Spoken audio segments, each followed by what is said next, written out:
Welcome back. Today I would like us to look at the second part of Leviticus and talk about some more issues within this book. First of all, again, it's important for us to look at the time and setting of Leviticus. It really picks up the narrative at Mount Sinai when God establishes his covenant with Israel. And it goes through, I think the original audience are those people that wandered around in the wilderness for 40 years and were getting ready to go into the promised land. And so that is the setting, and that would have been the time of the writing of this book. Let me talk about some theological concepts that I think are extremely important in this book, especially, first of all, concerning God. We see several things that the book teaches about the Lord. One is that God is holy. Two, God is eternal and living. Three, God is personal. Four, God is powerful. Five, God is righteous. Six, God is sovereign. Seven, God is gracious.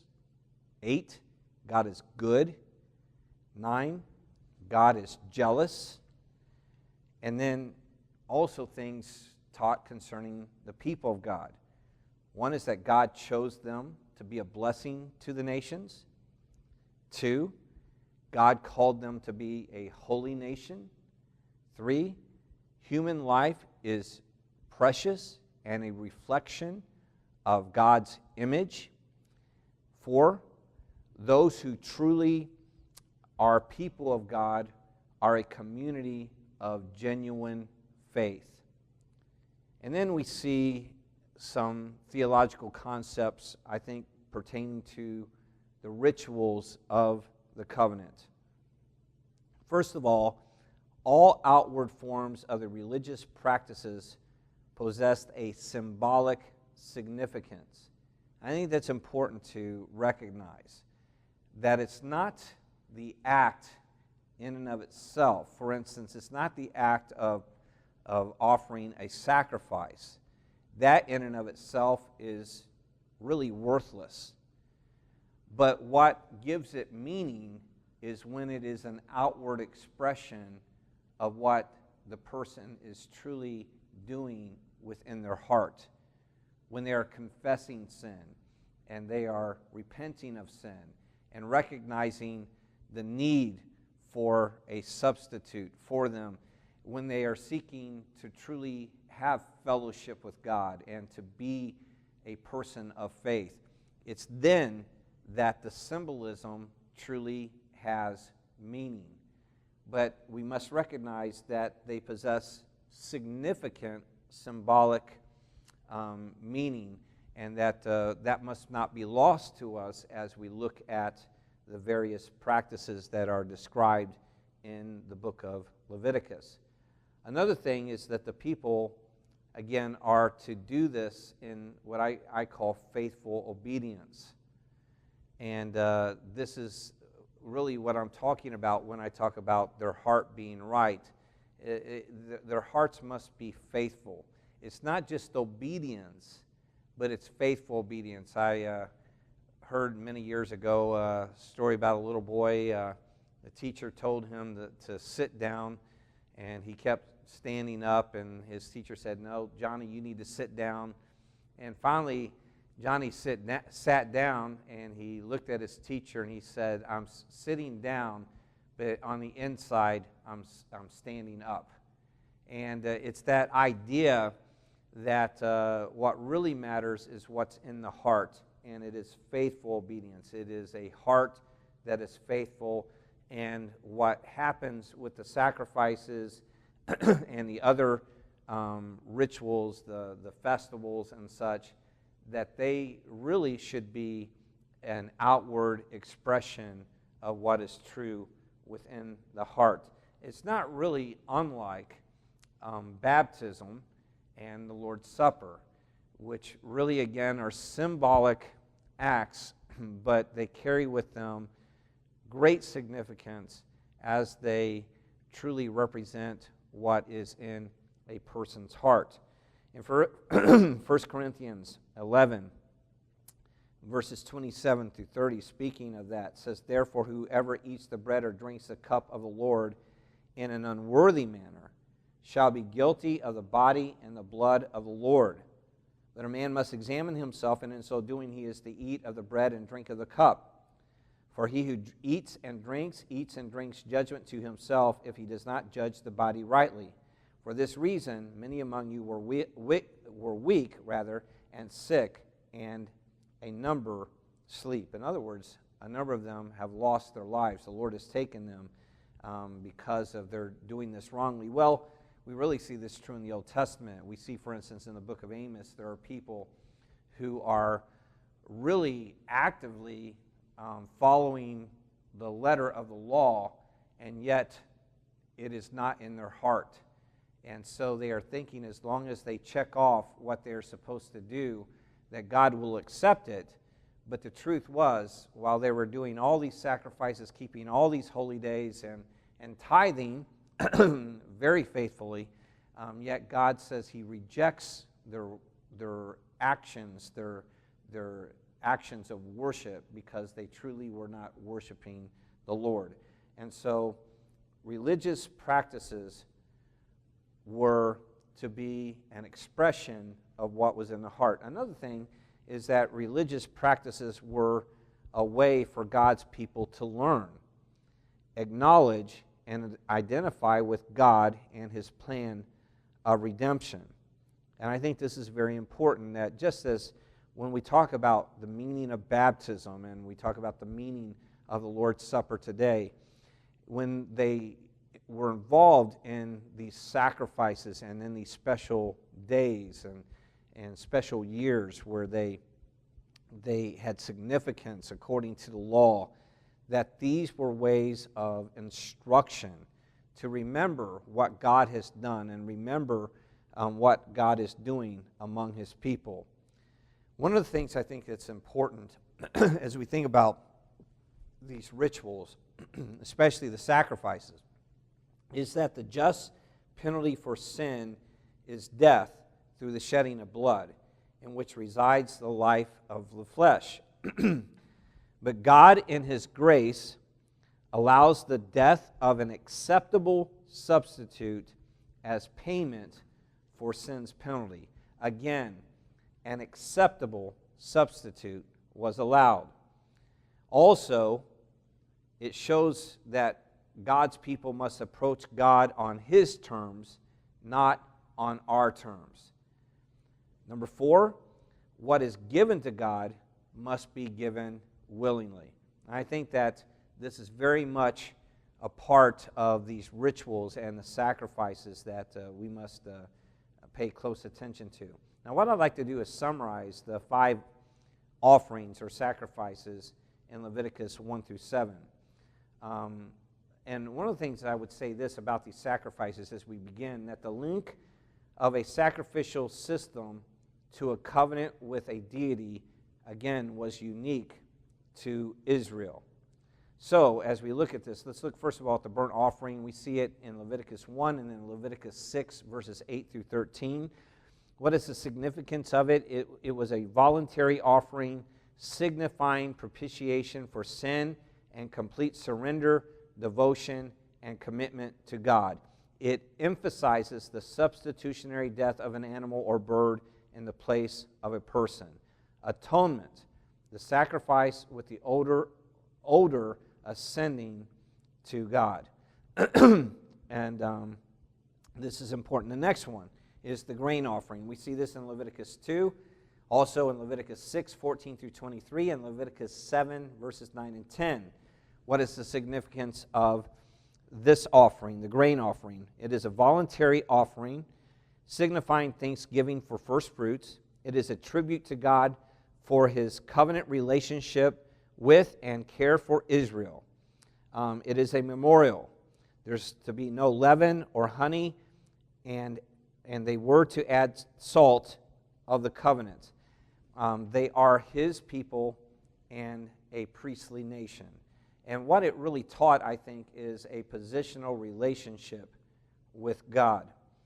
The next offering is the peace or fellowship offering. We see this mentioned in Leviticus chapter 3 and then Leviticus 7, verses 11 through 36. There are three types of peace or fellowship offering. The first one is a thank offering, T-H-A-N-K offering, signifying thankfulness for a specific blessing. There was the vow or votive offering. This is the second type of peace or fellowship offering, and it offers a ritual expression of a vow. And then the third type of peace or fellowship offering is the free will offering, which symbolizes thankfulness in general. This offering I most associate with our holiday of Thanksgiving, where families would come together at this offering, and it was a time of celebration, just being grateful for God being the good God and generous God that He is. The fourth type of offering is the sin offering, and this is mentioned in chapter 4 through chapter 5, verse 13, and also in chapter 6, verses 24 through 30. This was a mandatory offering made by one who had sinned unintentionally or was unclean in order to attain purification. It emphasizes an offering of someone who has unintentionally sinned or some error of an individual or of the entire congregation of Israel. It's for sins not done in a spirit of rebellion necessarily against the Lord, but where there are sins of ignorance. And so this goes against the notion that sin is only sin if I intend to sin. No, sin is sin when it is against God's law, God's standard, whether you intend to do it or not. And I think that's important for us to recognize that this is for unintentional sins. And so that I think is key. The next sacrifice, the fifth one, is the guilt offering, and it is a mandatory offering by a person who had either deprived another of his rights or had desecrated something holy. Restitution for the sin was involved. It emphasizes sin by one unaware of the sin or sin for which restitution can and must be paid. This offering seems to have been confined to offenses against God or man that could be estimated and so covered by compensation. The common occasion of the guilt offering was an offense that caused damage or loss, whether unintentional or deliberate, and either against God or against another individual. Now, let me make some summary statements about these offerings. The burnt offering taught reconciliation. The grain offering taught positional relationship with God. The peace offering taught fellowship with God. The sin offering taught confession of sin, as did the guilt offering. It also taught confession of sin. Leviticus teaches that God in His grace allows the death of an acceptable substitute as the payment for sin's penalty. Now let me mention the annual feasts of Israel, and these are mentioned in Leviticus 23 through 25. The first feast is the Passover and unleavened bread, and they were the first of three great annual feasts. The Passover commemorated God's deliverance from the 10th plague, which brought about the death of the firstborn and the Exodus. The Feast of Unleavened Bread was a 7-day festival that began the day after Passover and lasted from the month of Nisan 15 through the 21st. And Passover and unleavened bread were one unit. And the Passover marked the sacrifice, and unleavened bread marked the feast following the sacrifice. Also, first fruits occurred during unleavened bread on Nisan 16, one day after unleavened bread began. And here Israel offered the first part of their grain harvest, barley, to the Lord. And it was a dedication of the harvest to God, also giving thanks for the crop that God has given and the crop that they are anticipating coming from the Lord and His provision. First fruits stressed thanksgiving and taught that God provides the necessities for life for Israel. And you can see this particularly in Leviticus 23, verses 9 through 14. The next major celebration was Pentecost. It was celebrated in our months of May and June, and it was the second great annual feast, and it was called the Feast of Weeks, the Feast of Harvest, and the Day of First Fruits. Israel observed Pentecost 7 weeks plus 1 day, 50 days, thus the name Pentecost.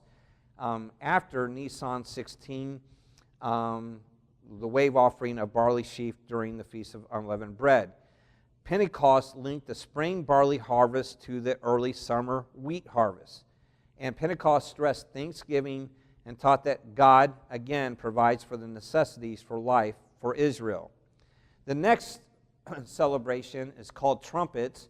It occurred in the fall during the month of Tishri, which for us is sometime in September and October. And this marked the beginning of the civil year, like our New Year's Day. And Israel blew trumpets on the first day of every month, but this trumpet blast was on the first day of the 7th religious month, or the first of the civil year. Trumpet blasts were symbolic reminders to the Lord about Israel's needed blessing by Him. And trumpets called the Lord's attention to Israel's need to bless them.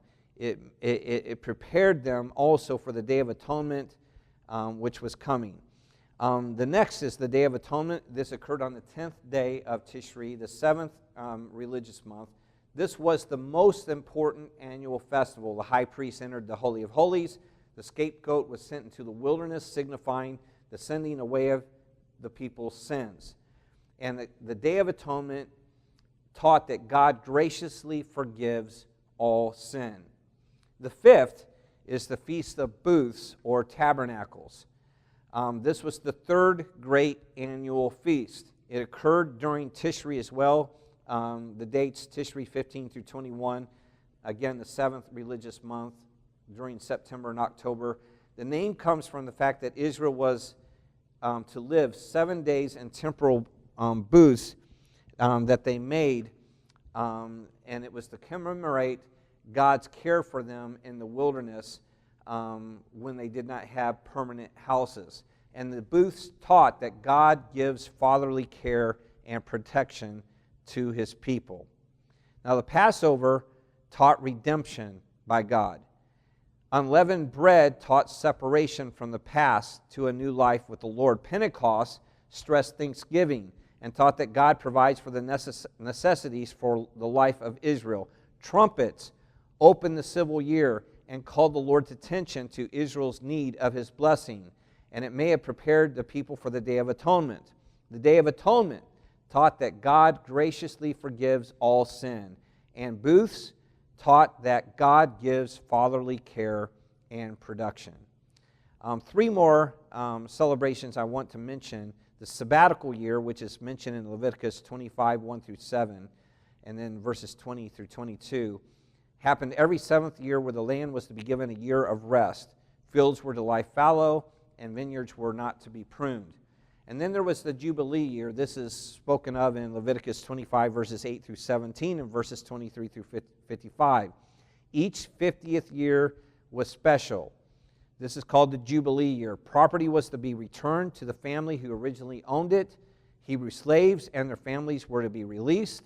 And once again, the land was given rest. And another celebration that I'm adding here, which is not actually in Leviticus, but it's in Esther chapter 9, verses 20 through 28, is Purim. This feast, while it's not mentioned in the law, it describes the events it's described in the book of Esther, and it commemorates events that took place and are described in the book of Esther, where Mordecai was given deliverance from the threats of Haman, and also the people were spared Haman's threats to take their lives. And so it's a time of feasting, gladness, and giving of gifts to the needy. When we look at the last part of this book, chapter 26, It's given to encourage Israel's long-range perspective about their relationship with the Lord, that they are His people, He is their God and their King. And He gives them three important commands. He says in verse 1, do not make or worship idols. Verse 2, keep my Sabbaths. Verse 3, reverence my sanctuary. And so we see an introduction of blessings and discipline in this chapter. We see blessings associated with obedience, and we see cycles of discipline associated with repeated disobedience. And finally, it ends with a promise of recovery and hope and a reminder that the Lord will not reject them or forget His covenant that He has made with them.